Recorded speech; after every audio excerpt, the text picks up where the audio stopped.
হত্যার দায় স্বীকার করে ১৬৪ ধারায় আদালতে জবানবন্দি দিয়েছেন শীর্ষ সন্ত্রাসী সুব্রত বাইন। মেট্রোপলিটন ম্যাজিস্ট্রেট মোহাম্মদ মিনহাজুর রহমানের আদালতে এই জবানবন্দি দেন।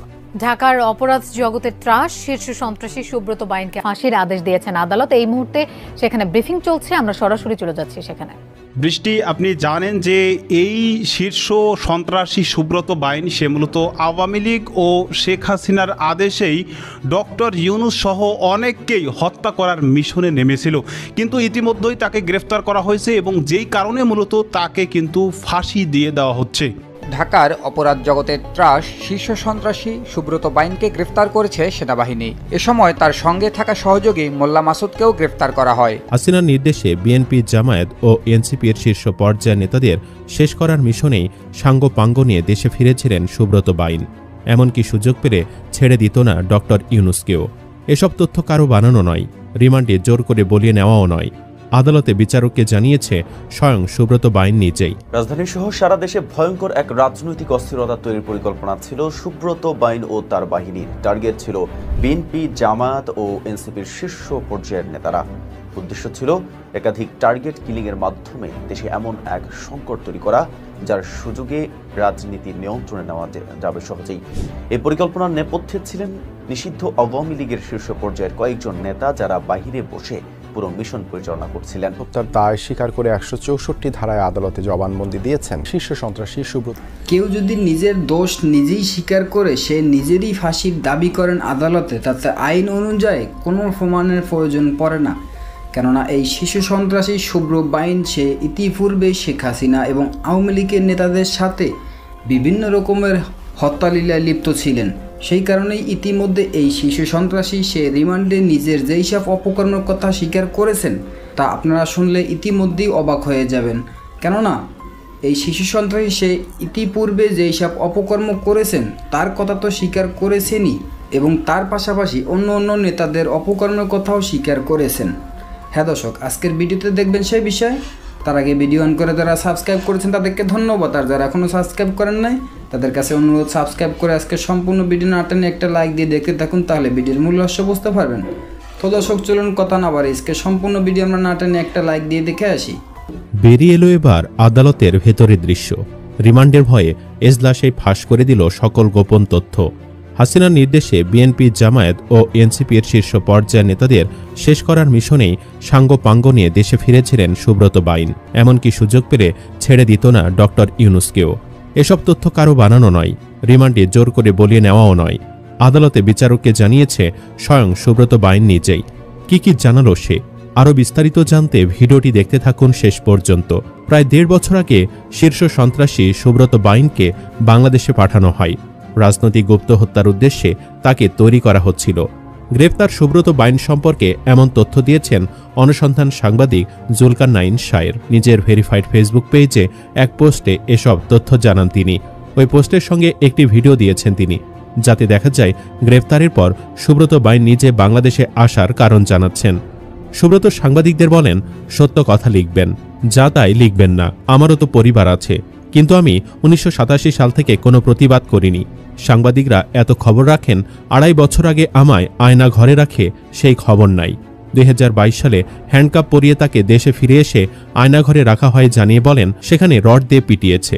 ৫ আগস্ট রাত ৩টার দিকে তাকে রাস্তায় ছেড়ে দেওয়া হয়। নিজে বাঁচার জন্য সঙ্গে অস্ত্র রাখেন বলে জানিয়েছেন তিনি। আর জুলকারনাইন ওই পোস্টে বলেন, প্রায় ১.৫ বছর আগে বিশেষ ব্যবস্থায় ভারত থেকে সুব্রত বাইনকে বাংলাদেশে পাঠানো হয়।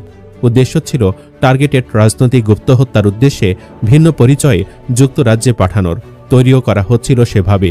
তিনি আরও বলেন, কিন্তু ৫ আগস্ট ২০২৪ পরবর্তী সময়ে তার আশ্রয়দাতারা ক্ষমতাচ্যুত হয়ে যাওয়ার কারণে পেশাদার এই অপরাধী সাধারণ জনগণের সাথে মিশে যায়। পরিবর্তিত রাজনৈতিক প্রেক্ষাপটে কোনো ব্যক্তিকে গুপ্ত হত্যার পরিকল্পনা করছিল সুব্রত বাইন ও মোল্লা মাসুদ, এবং কারা তাদের সহায়তা করছিলেন এ বিষয়ে শিগগিরই প্রকাশ করবেন বলে জানিয়েছেন জুলকারনাইন। অন্য একটি সূত্র প্রায় একই তথ্য দিয়েছে। সূত্রটি বলছে, রাজধানী সহ সারা দেশের রাজনৈতিক নেতাদের হত্যার মাধ্যমে পরিস্থিতি অস্থিতিশীল করার পরিকল্পনা ছিল সুব্রত বাইন ও তার বাহিনীর। তাদের টার্গেটে ছিল বিএনপি, জামায়াত ও এনসিপির শীর্ষ পর্যায়ের নেতারা। উদ্দেশ্য ছিল অস্থিতিশীলতার মাধ্যমে দেশে রাজনৈতিক সংকট সৃষ্টি করা। এ ষড়যন্ত্রের পেছনে রয়েছেন নিষিদ্ধ আওয়ামী লীগের শীর্ষ পর্যায়ের কয়েকজন নেতা। এ পরিকল্পনার প্রধান সহযোগী ছিলেন তার শিষ্য আবু রাসেল মাসুদ ওরফে মোল্লা মাসুদ। পরিকল্পনা বাস্তবায়ন করতে এরই মধ্যে হুন্ডির মাধ্যমে প্রতিবেশী একটি দেশ থেকে মোটা অঙ্কের অর্থ পাঠানো হয় তাদের বাহিনীর কাছে। ওই অর্থ দিয়ে বিভিন্ন এলাকায় শুটার ও কিলারদের সংগঠিত করছিল সুব্রত বাইন বাহিনী। হাতিরঝিল থানায় হস্তান্তরের পর গোয়েন্দা হেফাজতে তাদের জিজ্ঞাসাবাদে বেরিয়ে আসে এমন চাঞ্চল্যকর তথ্য। তদন্ত সংশ্লিষ্ট সূত্রে এসব তথ্য জানা গেছে। এদিকে রাজধানীর হাতিরঝিল থানার অস্ত্র মামলায় সুব্রত বাইনকে ৮ দিন ও অপর ৩ জনকে ৬ দিনের রিমান্ড মঞ্জুর করেছেন আদালত। পুলিশের আবেদনে এ অনুমতি দেন ঢাকার অতিরিক্ত চিফ মেট্রোপলিটন ম্যাজিস্ট্রেট জাকির হোসাইনের আদালত। সুব্রত বাইন ছাড়া অপর আসামিরা হলেন আবু রাসেল মাসুদ ওরফে মোল্লা মাসুদ, আরাফাত ইবনে নাসির ওরফে শুটার আরাফাত ও MAS শরীফ। এদিন সুব্রত বাইন সহ ৪ আসামিকে বিকাল ৩টার দিকে ঢাকার মেট্রোপলিটন ম্যাজিস্ট্রেট আদালতে হাজির করা হয়। তাদের রাখা হয় CMM আদালতের হাজতখানায়।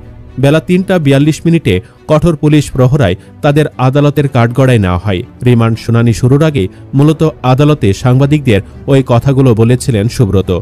জানা যায়, এদিন আদালতে রাষ্ট্রপক্ষে ঢাকা মহানগর পাবলিক প্রসিকিউটর ওমর ফারুক ফারুকী রিমান্ডের পক্ষে শুনানি করেন। তিনি বলেন, আসামিরা খুবই আলোচিত। তাদের কাছ থেকে বিভিন্ন ধরনের অস্ত্র উদ্ধার করা হয়েছে। তাদের সঙ্গে আরও কারা জড়িত এবং অস্ত্র উদ্ধারের জন্য 10 দিনের রিমান্ড প্রয়োজন। আসামিদের পক্ষে আইনজীবী মোহাম্মদ বাদল মিয়া রিমান্ড বাতিল চেয়ে জামিনের আবেদন করেন। শুনানিতে তিনি বলেন, সুব্রত বাইন আজকে মিডিয়ার সৃষ্টি। 4 দলীয় জোট সরকার এই লিস্ট করে, এরপর আর কোনো সরকার কোনো লিস্ট করেনি। এই আসামিকে ভারতে 3 বার গ্রেফতার করা হয়।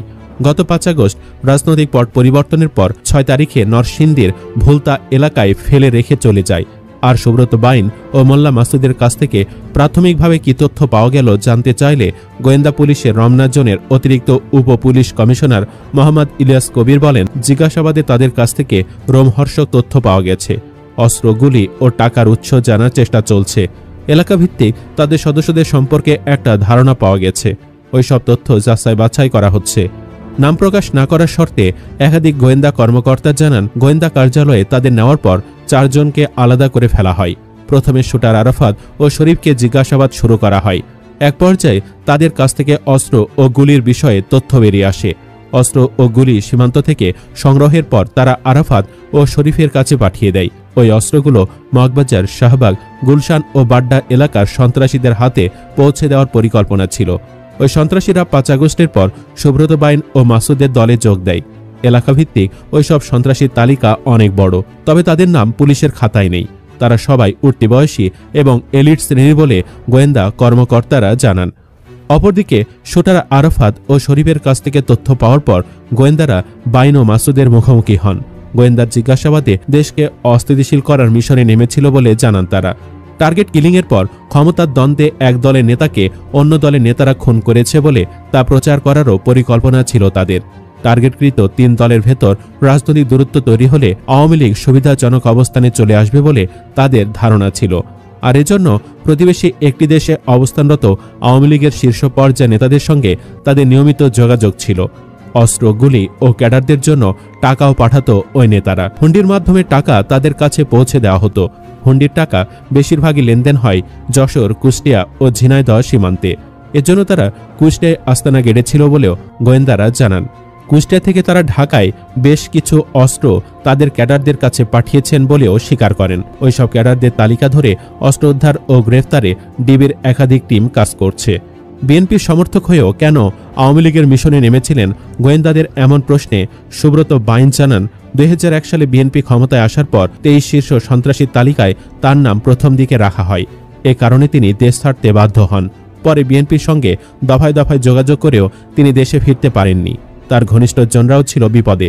5 আগস্টের পর বিএনপি নেতাদের সঙ্গে যোগাযোগ করলেও তারা তাকে এড়িয়ে যান। এ কারণে তিনি আওয়ামী লীগের পক্ষ নেন এবং বিএনপি সহ সমমানাদের টার্গেট করেন। তবে তার টার্গেট মিস হয়ে গেল।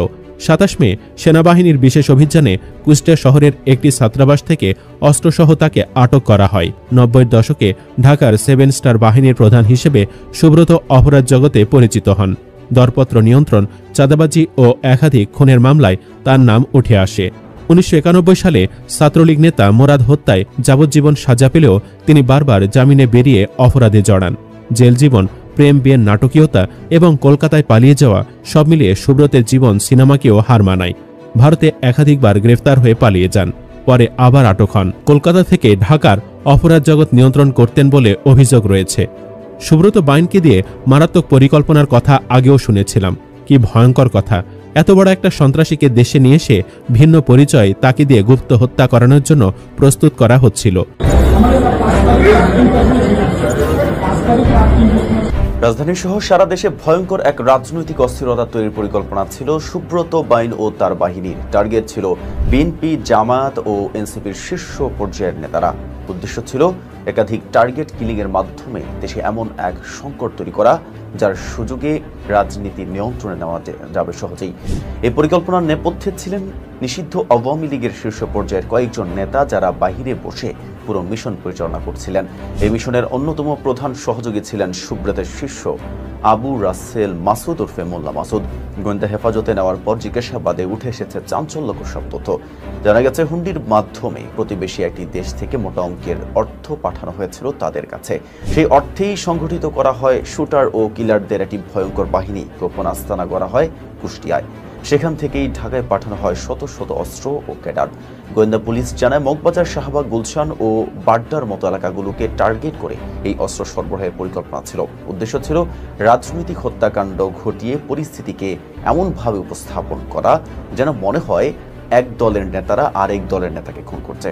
তাতে রাজনৈতিক বিভ্রান্তি তৈরি হবে এবং আওয়ামী লীগ সুবিধাজনক অবস্থানে যাবে। এটাই ছিল চূড়ান্ত কৌশল। এই চক্রান্তে যুক্ত 4 জনকে গ্রেফতার করা হয় এবং বুধবার ঢাকার আদালতে হাজির করা হয় তাদের। আদালত সুব্রত বাইনকে 8 দিনের ও বাকি 3 জনকে 6 দিনের রিমান্ডে পাঠান। তাদের নাম সুব্রত বাইন, মোল্লা মাসুদ, শুটার আরাফাত ও MAS শরীফ। আদালতে হাজিরের সময় কঠোর নিরাপত্তায় হেলমেট, বুলেট প্রুফ জ্যাকেট ও হাতকড়া পরিয়ে আনা হয় তাদের। রিমান্ড শুনানির আগে কাঠগড়ায় দাঁড়িয়ে সাংবাদিকদের উদ্দেশ্যে সুব্রত বলেন, সত্য কথা লিখবেন, আমি যা তাই লিখবেন।